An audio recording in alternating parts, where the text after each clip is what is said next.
Hey everyone! Today we're doing a quick showdown between Ollama versus LM Studio. What tool to actually use in 2026? Well, both of them allow you to run powerful AI models locally on your PC, no cloud, no API. Both of them work in almost the same way, yet they feel completely different.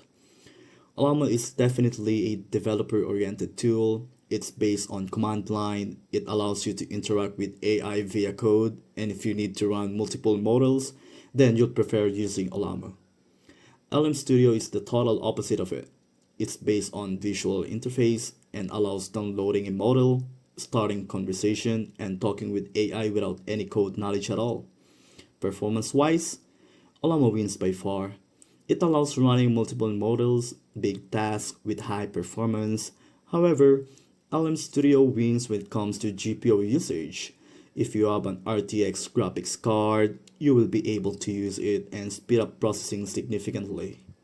Also, it is worth mentioning that both platforms support some of the most popular models such as Llama and Quen. LM Studios allows playing with different models faster and it works much better for experiments with other types of data such as images and sounds. The deal is Ollama is quite powerful and developer friendly, but the installation process might seem difficult to newbies. At the same time, LM Studio is extremely beginner friendly. All you need to do is to download it, grab a model, and you are good to go.